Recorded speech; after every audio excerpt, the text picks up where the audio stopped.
Welcome to the 12 Report with Blessings Mosugu, and these are the headlines. Presidency falls latest World Bank report on Nigeria's high poverty index. Also, federal government pleads with ASU for more time on strike ultimatum. An RSF paramilitary strike kills 13 displaced civilians in El-Fasher mosque in Sudan. And as usual, we have our reporters stationed in different parts of the country and outside. Afia Hagen joins from the United Kingdom, Sagi Ibrahim on the other hand, and Idong Joseph join us from Abuja, while Amenze Bazwaye joins from Edo State. We've got the details in a moment.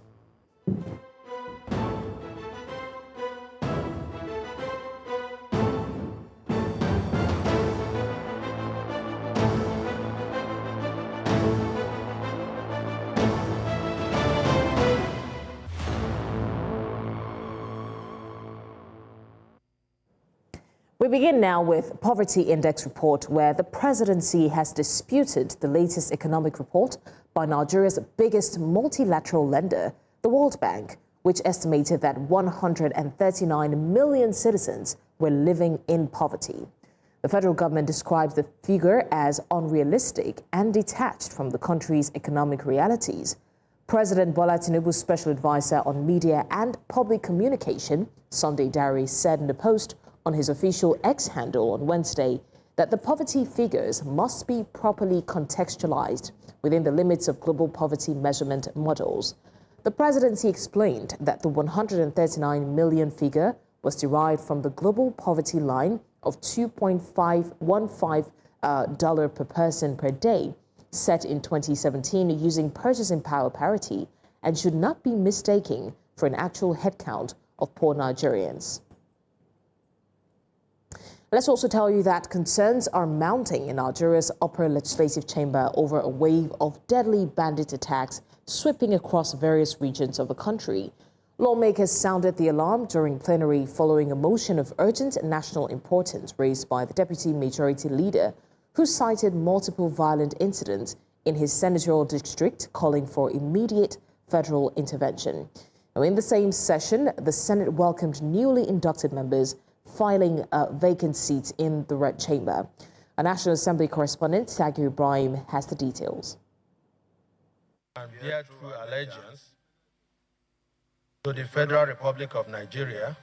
The second plenary of the week began with the swearing-in of two new lawmakers, winners of the by-elections recently conducted to fill seats in the Senate, which were declared vacant by the Independent National Electoral Commission. Nwachukwu Chibuzo of the All Progressives Grand Alliance replaces deceased lawmaker Ifeanyi Uba from Anambra South, and Joseph Ikpea is the senator-elect for Edo Central, replacing Monday Okpewolo, who had left the Senate to run for governor of his state. In his remarks, President of the Senate, Godswill Akpabio, welcomed the new entrants and charged them to familiarize themselves with Nigeria's constitution and the Senate's guiding rules to enable them carry out their responsibilities effectively. Your colleagues who have been here will continue to assist you so that you get used to the nuances of proceedings of lawmaking. The content will show you the proceedings. Thereafter, the presiding officer went on to read more correspondences from the president. First was a notice seeking for new external borrowing and debt refinancing totaling $2.3 billion, alongside the issuance of a $500 million debut sovereign sukuk in the international capital market. Other correspondences include notices for approval of individuals appointed into several federal agencies, including a new board for the National Communications Commission, 2 federal civil service commissioners, a new chairman of the Federal Road Maintenance Agency, among others. All letters were committed to the relevant Senate committees for further action to revert back to plenary within 1 week. As the proceedings continued, a motion of urgent national importance was raised by the deputy majority leader, raising concerns about the spate of insecurity ravaging several local governments in his senatorial district. One after the other, lawmakers expressed dismay about the situation, calling for quick government intervention. Bandits attacks, kidnappings and killing have reached alarming levels in recent weeks, forcing thousands of residents to feel their communities. Our people are suffering, and we got to do something promptly. Refocus and give firm instructions to military units, at least to guarantee their area of operation. We know where the terrorists are gathering. It's in the public domain. Ordinary Nigerians need to see action. In the end, all prayers in the motion were adopted, including a 1-minute silence in honor of the deceased. Meanwhile, the Senate President also read out a notice announcing the defection of Enugu East lawmaker Kelvin Chukwu from the Labour Party to the APC. In his letter, the lawmaker cited internal wranglings, unreconcilable differences, among others, as reasons for his decision. The lawmakers also observed a valedictory session in honor of Solomon Ewuga, a lawmaker in the 7th Senate who died recently. A minute silence was held in his honor. From the National Assembly of Abuja for News Central, Sagir Ibrahim. Now, members have condemned a bill before the United States Senate seeking to designate Nigeria as a country of particular concern over alleged violations of religious freedom. Lawmakers say that the move is based on misinformation and risks undermining Nigeria's sovereignty and its global image. Meanwhile, we'll now take live feeds from the Nigeria Senate, where the matter is currently being discussed in plenary.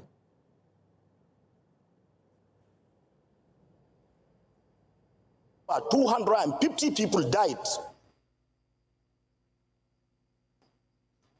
We have all the documents with us, and I think as a parliament, we must take a position and we must join hands with the government to inform the US and the US Congress that the position they are taking is not in tandem with the reality of what is going on. And we condemn criminal acts, we condemn terrorists, we are not in support of them, and we will do everything possible to make sure that we have a peaceful Nigeria. And finally, I am commending our clergies, more especially Khan, who yesterday issued a statement, and so many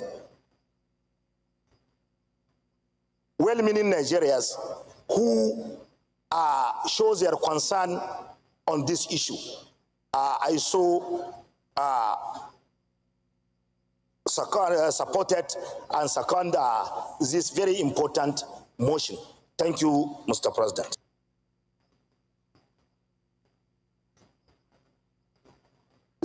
Distinguished Senator Jimoh Ibrahim.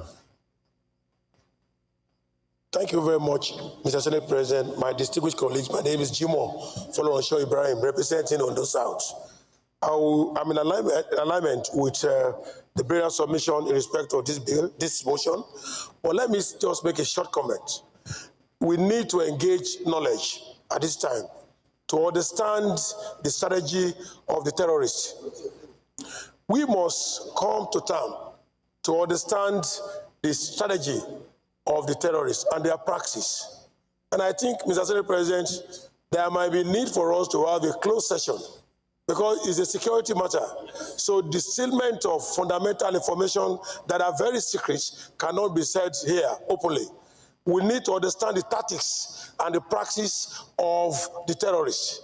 And we must now engage the executive about counterterrorism, because the argument is that most of the launch counterterrorism approach are not sufficient enough to actually engage the terrorists. The summary of my submission is that unless we can place in proper perspective the strategy of the terrorists, it will be difficult, Mr. Senate President, unless we engage knowledge and know the strategy of the terrorists. It will be difficult for us to actually suggest what counter-terrorism strategy that you engage to get this thing out of us. It's not a sympathy matter.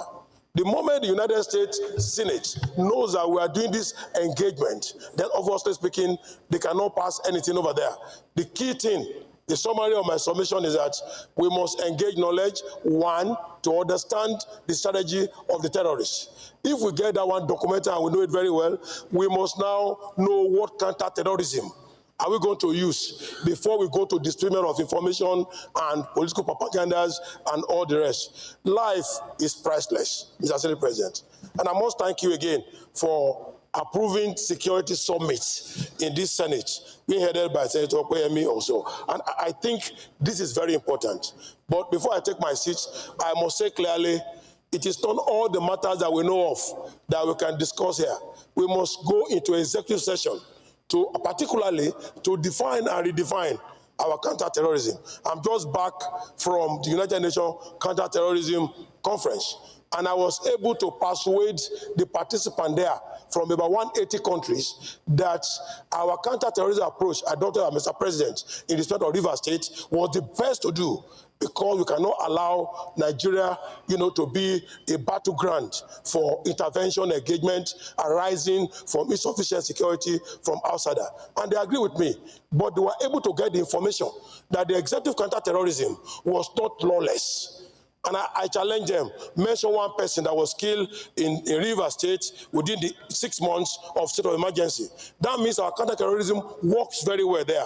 In this matter, on this motion, Mr. Senate President, there is need to engage knowledge. Let's refer back to executive session at appropriate time to discuss and evaluate terrorist strategy. Then we will be able to define counter-terrorism strategy that we will adopt to make, it's not a matter of Christian or Muslim or whatever. Once we do this, we'll have a better way to go. Thank you very much for this short snap. Thank you. Well, that is coming from the only man with a PhD in warfare, Professor Jimoh Ibrahim, PhD warfare. So I think somebody suggested that we ought to have gone into executive session to discuss this, but I don't think we can win. No group can win any discussion on this, because it depends on the state you are looking at. If terrorism occurs in a Christianly dominated state, most people that will die there will be Christians. If it occurs in a Muslim-dominated state, most of those who will die there will be Muslims. But if it occurs particularly in the North Central, you will notice that it will be targeted at maybe churches, because that is what they are able to get. And then at the end, they will say, oh, it's Muslims that kill Christians. If it happens in Kanu or Borno, they will say Christians kill Muslims. So the way the whole situation is that we still need to go into executive session and get a date for our security summit, so we can have close discussion on these matters. What is happening in the United States is of concern to Nigeria. It's of concern to the Christians, it's of concern to the Muslims. Because the moment they bring sanctions to breed poverty. Poverty knows no religion. So for me, engagement will be the best. So when we go into executive session, we can decide to set up a small ad hoc committee to go to United States of America and engage our colleague parliamentarians there.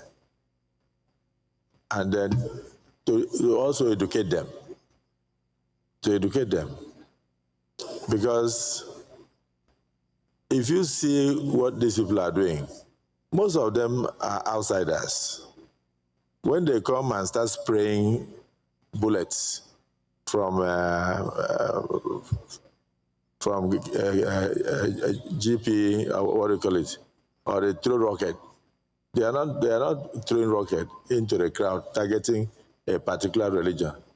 They are killing Nigerians. I don't know who will now go and sit down and bring out maybe the dead bodies and say, this one is a Christian. This one is from this family, this must be a Muslim. This one. So we are facing a situation whereby these terrorists are trying to terminate the lives of Nigerians. And then, of course, frustrate us from going into the farms, producing food to feed ourselves. So this discussion will be better in a closed session. And I think at the end of the day, we should actually have a small team that should visit our colleagues and also put the other side, because some people must have gone there to give a one-sided story.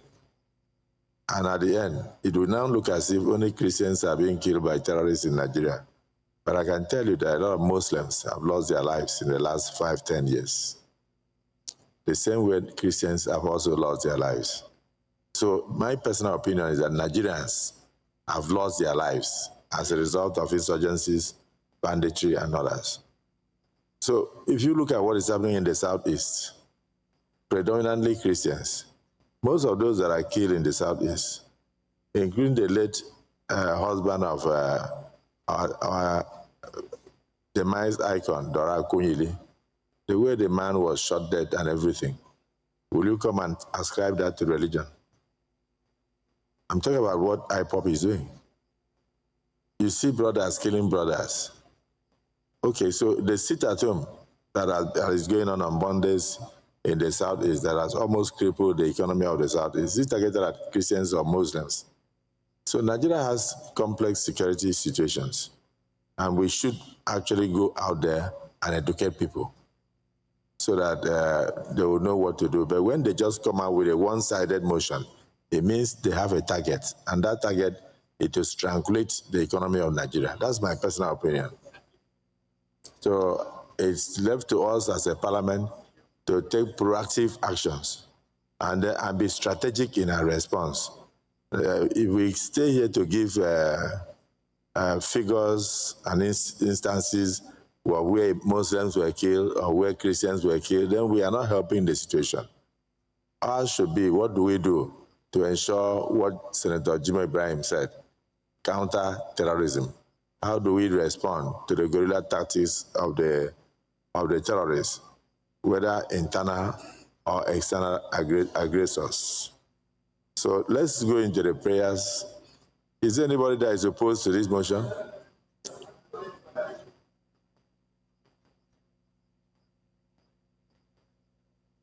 No, I was about to look at your side because I think a lot of heavalists have also been killed in the. Is there anybody that is opposed to this motion? Okay, so leader of the Senate, approach the chair.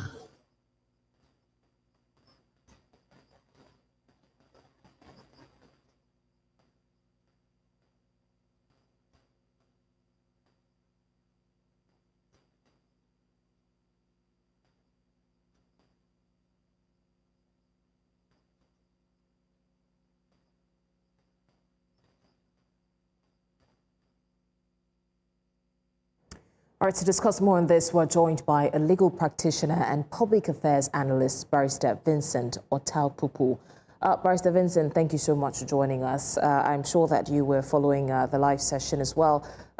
We're talking about the persecution, the allegations of Christian persecution. How credible would you say these claims are, the claims that are made labeling Nigeria as a country of particular concern for religious freedom violations? Yes, thank you for having me. Quite a number of ugly situations we've had in Nigeria where Christian-dominated areas were targeted and attacked. We have also instances where Muslim-dominated areas like mosque and what have you were attacked.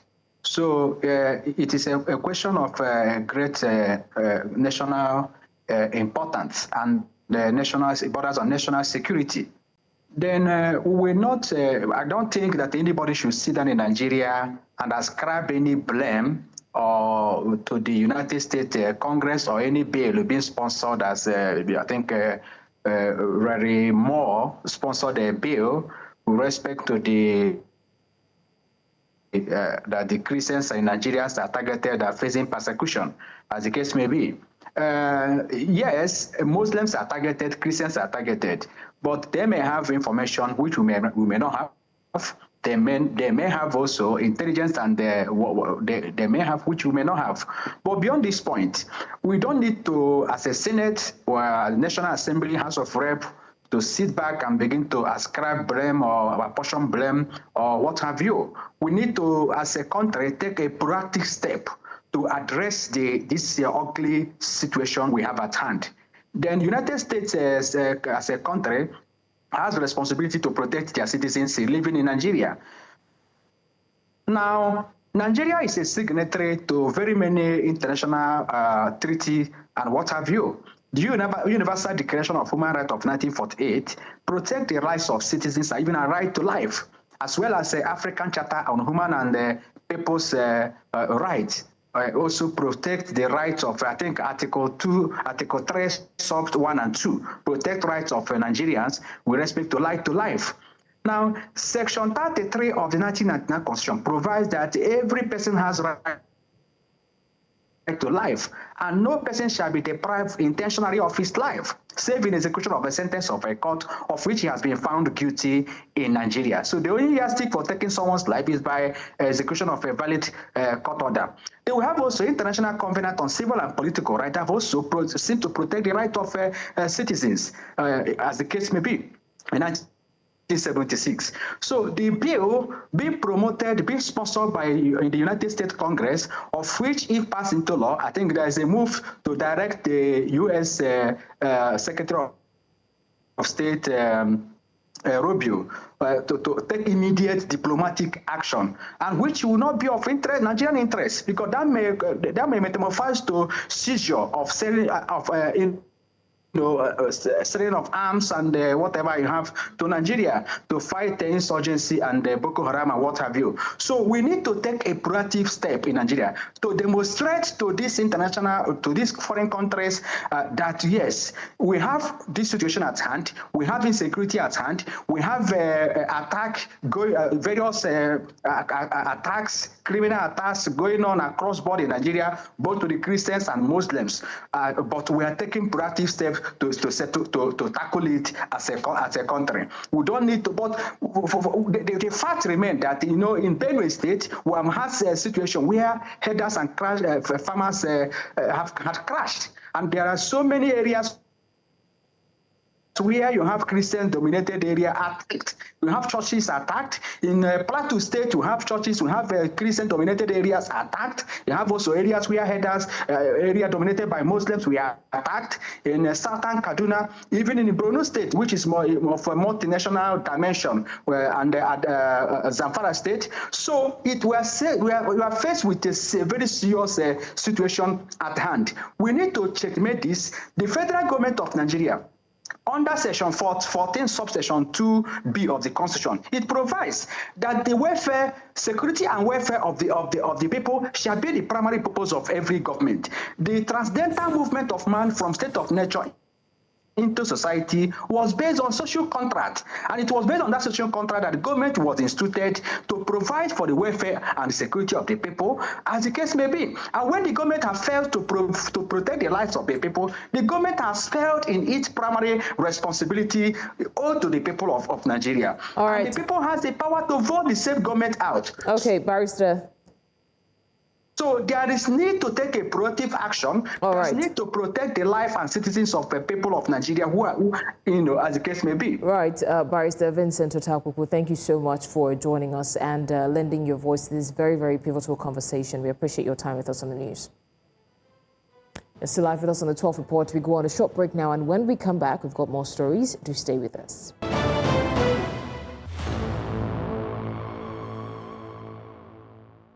Many thanks for staying with us. Now, a group of retired police officers have barricaded the main entrance of the National Assembly complex in Abuja, disrupting access for several to the building.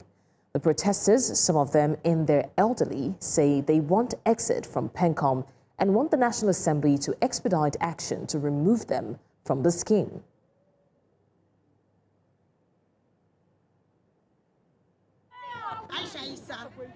This is the second time we are coming, and we have not been answered. Nobody has addressed us.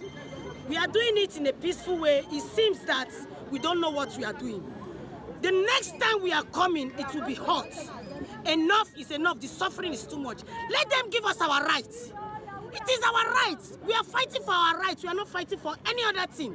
We want our rights. Yes. The suffering now has come back to the women's head. Yes. Since our husband retired, he's from one problem to another. Yes. Because there's no money. Yes. How can a DSP in Nigerian police retire and will be given 1.5 million? As I am now, if I hold 1.5 million, it's finished within a twinkle of an eye. What are we saying? Yes. And all this thing we have been doing, the IG has not said anything. The president has not said anything. The Senate president has not said anything. And they are aware of it. So enough. Yes. This is our time now. Yes. We are out for it. Yes. And we will never be tired. Yes. Till the day they tell us that yes, it has been proved. That is when we will return. Our husbands have been sleeping here for the past 2 weeks, and they've not answered them. Yes. Why? For what? We serve for the years. They serve 35 years. Anything that happens in this country is police. If they are robbing, police. Ugly, police, PA, police, anything, police. And at the end of the day, police don't have anything to show for it. Enough is enough. Thank you. All right, as you've seen, not only are the police officers protesting, the wives are also feeling and bearing the brunt of the effect and are asking that their husbands be taken out of PENCOM. My colleague, our correspondent, Idong Joseph, joins us now from the scene. Idong Joseph, it's quite a heated one there. Can you give us more details of what the demonstration is all about, what they're asking for? Who exactly are the people protesting where you are right now? Is it the retired police officers themselves or the wives? All right, apologies for that. We'll come back to Idong Joseph to find out what's happening where he is regarding the protest against PENCOM by the retired police officers and even their wives. Away from that, human rights activist and lawyer Femi Falana is advocating political solution for the case of the leader of the proscribed indigenous people of Biafra, Nnamdi Kanu. Falana addressed journalists during a visit to Abia State where he met with Governor Alex Otti ahead of an upcoming court case in the region. The senior advocate of Nigeria discussed the ongoing detention and unresolved court case of Nnamdi Kanu, characterizing the situation as a political matter that should be resolved outside the judicial system. His case is pending in court. Yes. I cannot comment on pending proceedings. Okay. I cannot comment on pending proceedings. You understand me? Because like you said, the case was in court today. All I can do for me is that is a matter that should be sorted out outside the courtroom. For me, it's a political case. Yeah, and if you have a situation where some governments are negotiating with bandits, other criminal elements, I mean, there can be no basis for not having that matter resolved politically. Now, still on security matters, a very interesting case. A shrine and its operator suspected of preparing charms for IPOB members and other criminal gangs responsible for insecurity in parts of Delta State and beyond have been apprehended by the State Police Command. News Central's correspondent Austin Azu has more on this story.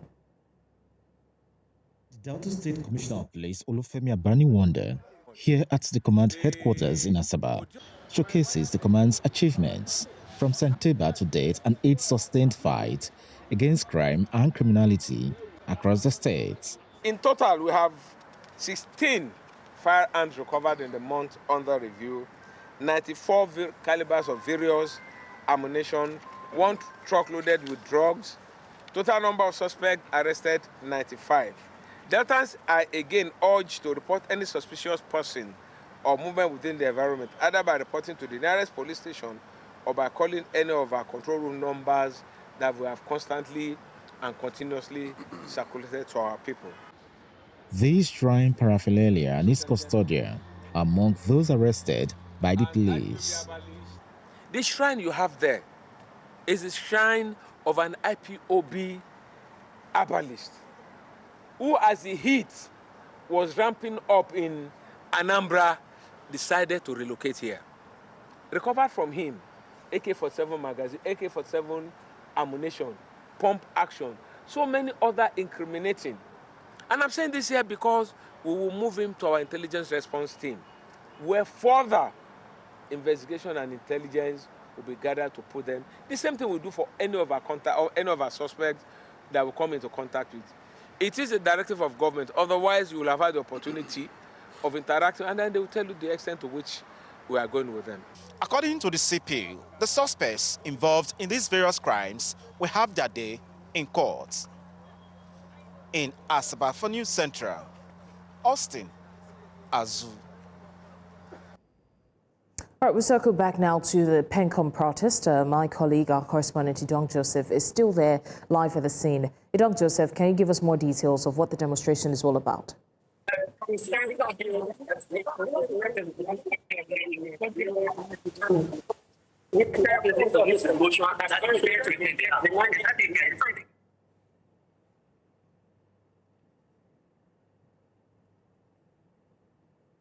Again, sincere apologies for that. We'll try to reestablish audio connections with Idong Joseph and circle back to him as time goes on. Now, moving on, people living with orthopedic challenges can now heave a sigh of relief as the National Orthopedic Hospital for the North Central Zone, located in Jos, Plateau State, has commenced full services. Patients with challenges in need of physiotherapy, prosthesis and orthosis, accidents and emergency, including trauma cases. The Chief Medical Director of the hospital, Professor Icha Onche, in Jos, during a press briefing and tour of the hospital, says that the hospital is ready to provide services to meet their medical needs. News Central's Chizoba Anyonwe joins us live from the hospital in Jos now and tells us more about this development. Chizoba, it's quite refreshing news to hear that the hospital is now fully functional. I'll start by asking, how does this development impact on the people? What does this mean for them and how are they reacting to it? Good afternoon, Blessings, and of course, thanks for having me. You're welcome in Plateau State. Well, the hospital is a facility, just like you read in that report. It is going to serve for the North Central Zone, all the states of the North Central Zone, 6 of them, including the FCT. So any patient, wherever, of course, from across the country that has any challenges that has to do with orthopedic issues, I mean, the person is always welcome here. I mean, for a long time, from what the MD had said yesterday during the briefing, there's been call for such facility to be instituted in one of the states that make up the North Central Zone. And good enough, Jos Plateau State was found worthy to have this facility. And as a matter of fact, I have the pleasure of having the MD of the facility here with me. And he joins us now to say one or two things that makes this facility stand out for us here. Good afternoon, sir, and thanks for having you here. Good afternoon. And please let's know your name. Professor Onche, Medical Director of Orthopedic Hospital here. All right, sir, can you tell us of what importance this facility will be to the members of the public, especially for those of them in Jos here, Plateau State? Well, we know that trauma is a major cause of mortality in the world right now. So a trauma center of this nature here will help alleviate the sufferings of most of the people. Before now and before Jews, patients had to go to Dala Orthopedic Hospital and some even to Enugu or Lagos. But since the orthopedic department took over, and now more importantly here, that alleviated. As a matter of fact, no patient deserves to go to anywhere outside Jos for Medicare.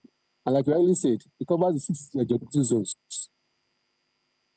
Plateau State, Nasarawa, Benue, Kogi, Niger, and Kwara State, of course, FCT. And if anybody, like you already said, so anybody who has need for us here, it will surely be treated accordingly. All right, so we do know that some government facilities such as this, it is not an exception, sometimes just halfway on the line. We get to hear challenges and all those. What assurance are you giving members of the public that this will serve, a very long time? We have come to stay. And I want to say that the President Tinubu administration has invested so much money in health. We are not seeing it yet, but indeed they have invested so much money. It's one of such facilities. It will be funded. And the idea of starting yesterday was to increase our IGR. We need to raise money to fund ourselves. So I think it has come to stay and will keep on growing from strength to strength. We will not diminish. I can assure you. Thank you very much, sir. Thank you. Thank you. I'm grateful. All right, blessings. That's it from the city of Jos. All right, thank you, Chizoba Anyuwe, for the update from there. Thank you.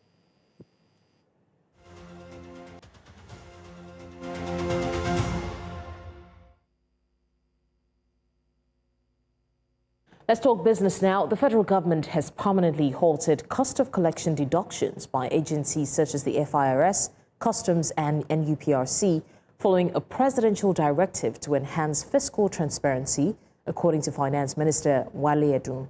Speaking at the launch of the World Bank's Nigeria Development Update, NDU, in Abuja, Edun said the reform ensures more funds reach federal, state and local governments.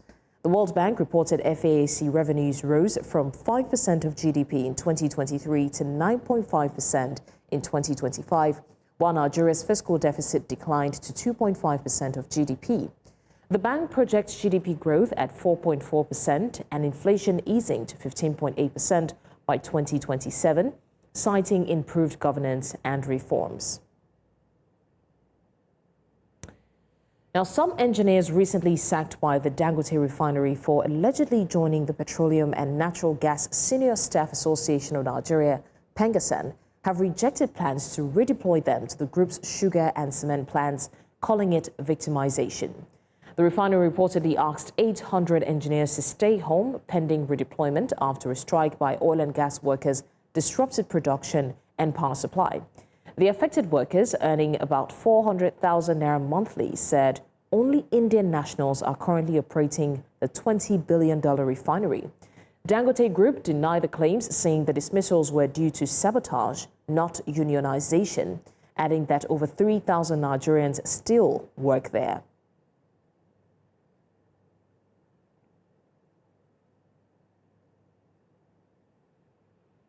To education now, the federal government has asked the Academic Staff Union of Universities, ASU, and other tertiary education unions to be patient as a final phase of negotiations concerning their conditions of service commences. Tunji Alausa, the Minister of Education, met with the Technical Working Group on the conditions of service for public university lecturers in Abuja. He expressed optimism that outstanding issues would soon be resolved to avert further industrial actions. Meeting all the commitments, all the promises to the unions. Your promotion areas, the issues have been resolved. We've spoken to the DG budget. Issues have been resolved. By next year, in 2026, all areas will be paid, including the 25-35 wage award. The issues of other allowances, teaching allowances and all those have all been paid. We've resolved a lot of these issues, but we know the final part is the condition of service. We will resolve that as well. So we're pleading with the unions, both academic and non-academic unions at a tertiary institution, to be patient. Still to come on the news, Gazans celebrate Israel-Hamas ceasefire deal as Netanyahu vows to bring hostages home. We'll bring the details after the break. Stay with us.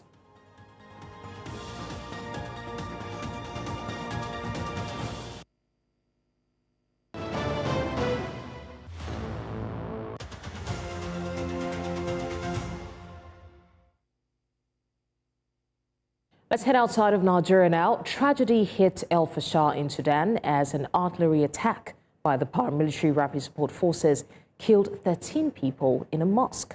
A survivor recounted how 70 families had been taking refuge inside the mosque when the shells struck, killing 13, wounding 20 and damaging parts of the building.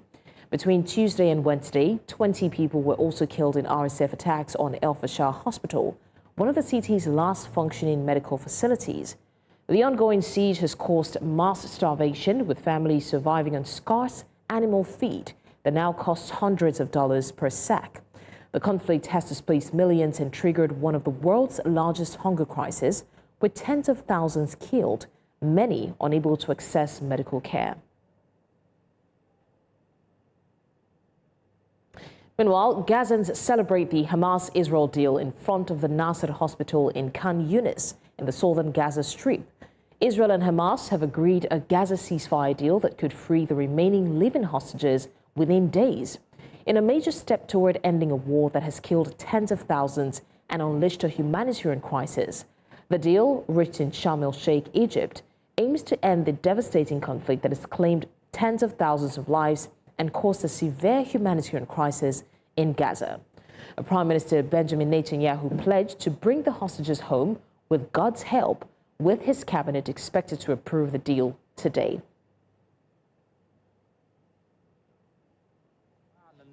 رئيس ترامب انه الحرب وقفت واحنا والله كثير مبسوطين انه الحرب وقفت وهذا اشي مفرح والله إلنا وبنشكر اخواننا اي حد ساهم ولو بالكلام عن انه يوقف هذا الحرب ووقف شلال الدماء ونشكر باقي اخواننا في مصر وقطر على هذه الجهود لايقاف هذه الحرب. طبعا الحمد لله على وقف اطلاق النار ووقف شلال الدماء والقتل، وطبعا مش انا بس لحالي فرحان، كل قطاع غزه فرحان، بل كل الشعب العربي كل العالم فرحان بوقف اطلاق النار ووقف شلال الدماء. كل الشكر والحب للي وافقوا معنا ووقفوا معنا وساهموا بوقف شلال الدماء، وكل الحب لكم من قطاع غزه. فالحمد لله برغم الجراح ورغم الابادات التي صارت بنا والفقدان الاحبه والاقارب، لا زلنا اليوم مبسوطين وبفرحه كبيره بسبب وقف اطلاق النار، والحمد لله رب العالمين. فرغم الحزن طبعا وفقدان، يعني من قيمه كم يوم برضه فقدت ابن اولاد عمي واصحابي، ومن قيمه اسبوع تقريبا فقدت يعني عندي اغلى ما املك برضه جدي الله يرحمه، ولكن لازلنا اليوم برضه مبسوطين. Now, to give us more update on the heavily anticipated ceasefire deal, we're joined by our senior international correspondent and anchor, Afia Hagan. Afia, a ceasefire deal has been agreed and, people are looking forward to that. What happens then?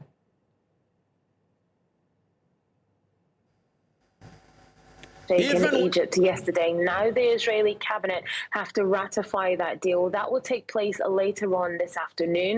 It's almost certain that that will be approved by the Israeli cabinet, and then that deal comes into effect. And then the next 72 hours are very important. You'll expect the hostages who are dead and alive to be freed. The bodies of the dead hostages, not everybody knows where they all are. Some were being held by Hamas, some by the Palestinian Liberation Front. All different people have the bodies of the hostages. And remember that Gaza is pretty much rubble at the moment. So we can expect the live hostages perhaps to come home over the weekend, the bodies of the hostages who unfortunately passed away in captivity to come home possibly beginning of next week on Monday. And then it's a case of the IDF pulling back to a certain place, Hamas fighters perhaps laying down their arms and leaving the Gaza Strip, although they said that wouldn't happen until there was a Palestinian state established, and of course more aid getting into Gaza as well. All these things kind of have to kick into play hours. And remember, this is only phase one of the ceasefire. So, Afia, why has Netanyahu agreed to a peace deal now? What has changed?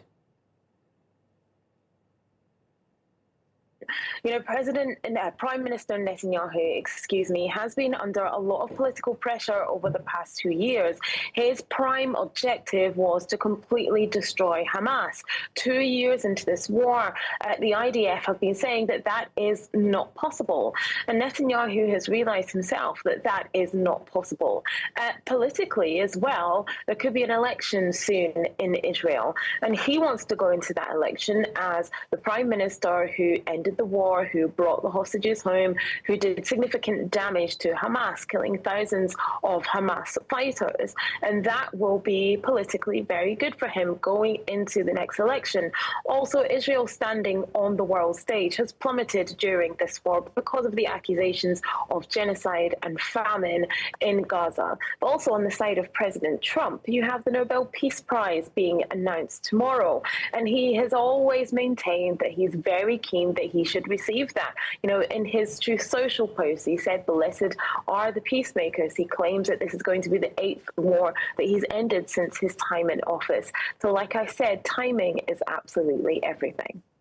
Afia Hagan, thank you for the update. And we're looking forward to this ceasefire deal because that would lead to the liberation of so many people who have been displaced and have been caught up in the war for a long time. Thanks again.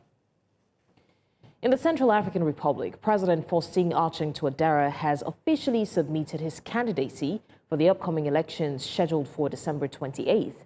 Also, Henry Marie Dondra, former Prime Minister of the Central African Republic and President of the UNIR party, filed his candidacy for the country's presidential election, which is scheduled for December 28. The elections will include presidential, parliamentary, regional and local polls. Touadera, first elected in 2016 and re-elected in 2020, is now seeking a controversial third term. De candidature parce que le parti UNIR, comme vous l'avez dit, m'a investi lors de son congrès extraordinaire et donc je n'ai fait que respecter la volonté et la décision du parti UNIR. Donc je vais essayer à mon niveau, à notre niveau, au niveau du parti, d'œuvrer pour le développement de notre pays, pour la consolidation de la paix et puis voilà. C'est regrettable mais c'est un choix, hein, c'est un choix qu'ils ont eu à faire. Et je pense qu'il nous faut davantage encore se parler. Il faut un dialogue pour que justement tout le monde puisse participer à ces élections. Mais je ne voudrais pas du tout commenter le choix de certains. Move now to India, where authorities have arrested the owner of a pharmaceutical company following the deaths of at least 21 children linked to a contaminated cough syrup, I beg your pardon. The syrup produced by Sresen Pharma and sold under the brand name Coldreef was found to contain a toxic substance called diethylene glycol, which has proven fatal even in small amounts. The 75-year-old owner, G. Ranganathan, was apprehended early this morning in Chennai and faces charges including culpable homicide and drug adulteration. This tragedy follows previous incidents where contaminated Indian-made syrups caused child deaths in countries like Gambia and Uzbekistan, drawing global scrutiny on India's pharmaceutical safety standards. Authorities have banned the syrup nationwide, and investigations continue as the World Health Organization seeks clarity about any export of this toxic product.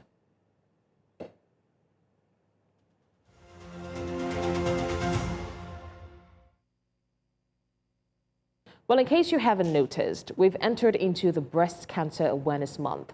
The month of October is a time to raise voices, to share stories, and push for better action. Not that the conversation should be limited to just this month anyway. Now, you see, globally, breast cancer affects over 2.3 million women every year. And I think that that number is understated because that is what has been documented. But in Nigeria, the numbers hit harder. Breast cancer is the most common cancer among Nigerian women, making up about 25% of new cancer cases. It's also the leading cause of cancer death in women. The real problem is late detection. Research shows that up to 80% of Nigerian women are diagnosed at stage 3 or beyond. And by then, survival drops drastically. Women with early stage disease have about a 78% chance of survival. But with late-stage disease, that number falls to just 33%. Now, policies like the National Cancer Control Plan exist, and the NGOs have tried to fill the gap, but access remains limited. Only a small fraction of health facilities in Nigeria even offer ultrasound-guided breast biopsy. And for most women, screening and treatment are simply out of reach. Now, here's the hard truth. We do the awareness walks, we wear the pink ribbons, and we share the hashtags. Yet too many Nigerian women are still dying not because breast cancer cannot be treated, but because they found out too late. Now, breast cancer is not just a women's issue. It affects families, it affects communities, it affects the nation, it affects the old, the young, and the men. This October, maybe let's do more than wear pink. Let's talk about breast health. Let's schedule a check. Let's remind someone that we love. Let's demand better access to screening and to treatment, because early detection is not a privilege, it's survival. And that's your postscript. That said, let's take a look at what's happening in the world of sport. Heartbreak for Africa at the U20 World Cup as Nigeria and South Africa crash out in round of 16. The Flying Eagles' 4-0 defeat to Argentina deepens Nigeria's football woes, with the Super Eagles now on the brink of missing back-to-back World Cup tickets. I think Udoka Njoku would agree with me. Udoka, am I right? Yeah, well, of course, we need to see what the Super Eagles will do on Friday against Lesotho and then the remainder of their qualifiers to see if they have a chance to qualify. But on record, on paper, at this moment, Nigeria Super Eagles will not be at the 2026 World Cup. But let's bring our calculators out for permutations and keep our fingers crossed, because there's a whole lot for the Super Eagles of Nigeria. But we'll talk about this, all of them, and it will happen on In the Game shortly. All right, thank you so much, Udoka. You've heard it. Stay tuned for In the Games. And remember, you may send your eyewitness report to us because we want to see what you see. Do also follow us and send the message to the number on the WhatsApp screen. Follow us across all social media platforms. We are at News Central TV. And you can watch News Central live on DSTV channel 422, GoTV channel 23, StarTimes channel 274, Avo TV, and on YouTube. Many thanks for watching. I'm Blessings Wasugu.